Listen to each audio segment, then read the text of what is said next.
मैं डॉक्टर खेमचंद महावर, सह आचार्य राजनीति विज्ञान विभाग, राजकीय महाविद्यालय बहरोड।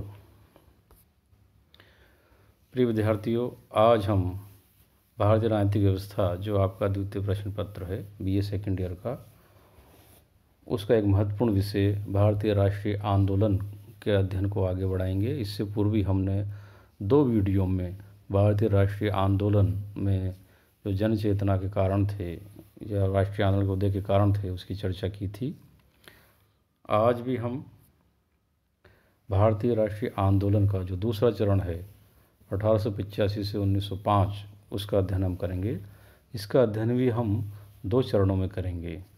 जैसा कि आप देख रहे हैं कि 1885 सन की बात आते ही हमारे दिमाग में ये बात आती है कि 1885 में भारतीय इतिहास की एक महत्वपूर्ण घटना घटित हुई थी, जिसको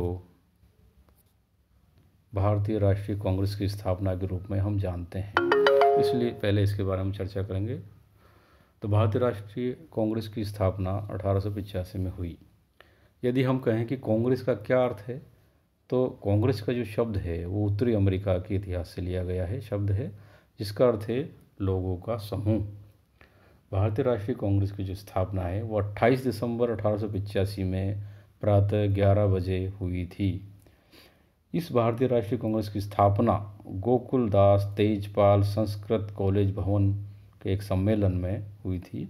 इसमें कुल 73 सदस्य थे, जिसमें से 72 भारतीय और एक A.O. ह्यूम जो सदस्य थे वो अंग्रेज सदस्य थे। इसके अंतर्गत और भी अनेक सदस्य थे, जिसमें दादा भाई नौरोजी, फिरोज शाह मेहता, उमेश चंद्र बनर्जी, पंडित मदन मोहन मालवीय, बाल गंगाधर तिलक, गोपाल कृष्ण गोखले, बदरुद्दीन तैयब जी आदि अनेक सदस्य इसके अंतर्गत थे। प्रिय विद्यार्थियों, भारतीय राष्ट्रीय कांग्रेस की स्थापना किस प्रकार से हुई, ये बहुत ही रोचक और महत्वपूर्ण विषय है। इस संदर्भ में भी हमें उचित जानकारी और सटीक जानकारी होना चाहिए कि भारतीय राष्ट्रीय कांग्रेस की स्थापना भारतीयों द्वारा भारतीयों के हित में की गई थी या फिर अंग्रेजों द्वारा एक सेफ्टी वाल्व के रूप में या एक अभयदीप के रूप में कांग्रेस की स्थापना करवाई गई थी। इस संदर्भ में अनेक विचारों के अलग अलग विचार हैं। जैसा कि आप देख रहे हैं कि नंबर 1 पे A.O. ह्यूम को भारतीय राष्ट्रीय कांग्रेस का जनक माना जाता है। A.O. ह्यूम जो है वास्तव में भारतीयों के प्रति एक सहानुभूति रखने वाले एक अंग्रेज अधिकारी थे। ये अवकाश प्राप्त अंग्रेज अधिकारी थे। गांधी जी ने भी इस बात को स्वीकार किया है कि 1883 में A.O. ह्यूम ने राष्ट्रीय सम्मेलन आयोजित किया और इसी वर्ष मार्च में उन्होंने कलकत्ता विश्वविद्यालय के स्नातकों को एक पत्र लिखा, जिसमें देश सेवा हेतु 50 निर्भीक नवयुवकों से निस्वार्थ राष्ट्र सेवा हेतु आह्वान किया। ह्यूम की इस अपील का प्रभाव हुआ और इसके आधार पर ही इंडियन नेशनल यूनियन 1884 में उसकी स्थापना हुई।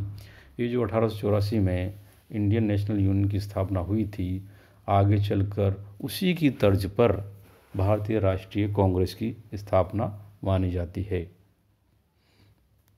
यद्यपि कांग्रेस के उदय के संदर्भ में या फिर भारतीय राष्ट्रीय आंदोलन के संदर्भ में अलग अलग कारण, अलग अलग परिस्थितियाँ बताई जाती हैं। इस संदर्भ में भारतीय राष्ट्रीय कांग्रेस के बारे में अनेक विचारकों के अलग अलग विचार हैं। ये माना जाता है कि लॉर्ड डफरिन ने भारतीय राष्ट्रीय कांग्रेस को बनवाने में बहुत रुचि ली थी। लॉर्ड डफरिन चाहते थे कि भारत में कोई सशक्त या सशस्त्र विद्रोह न हो और एक ऐसा मंच, ऐसा संगठन स्थापित हो जिसके माध्यम से हमें भारतीयों की सामाजिक और राजनीतिक बातें जो हैं आसानी से सुलभ तरीके से पता चल जाए और हम सावधानी पूर्वक उनका समाधान करें और वो समस्याएं या विद्रोह ब्रिटिश साम्राज्य के लिए चुनौती प्रस्तुत ना करे। इस संदर्भ में 1898 में उमेश चंद्र बनर्जी ने लॉर्ड डफरिन को ही कोट करते हुए कहा है कि कांग्रेस का गठन और आज तक की उसकी कार्यशैली वास्तव में डफरिन की ही देन है, ये बनर्जी कह रहे हैं। 1884 में ह्यूम ने तय किया कि भारत के बड़े राजनीतिक नेताओं को हर साल एक बैठक बुलाएंगे जिसमें सामाजिक समस्याओं पर विचार किया जाएगा। ह्यूम नहीं चाहता था कि इस बैठक के दौरान राजनीतिक मुद्दों पर बहस हो, लेकिन डफरिन ने इससे ठीक अन्य करने को कहा। उन्होंने ह्यूम को ऐसा राजनीतिक संगठन बनाने को कहा जो राजनीति पर चर्चा करे, जिससे सरकार को भारतीय जनता के विचारों की जानकारी मिलती रहे। डफरिन का मानना था कि इस तरह का संगठन भारत में ठीक वही भूमिका निभाएगा जो इंग्लैंड में विपक्ष निभाता है।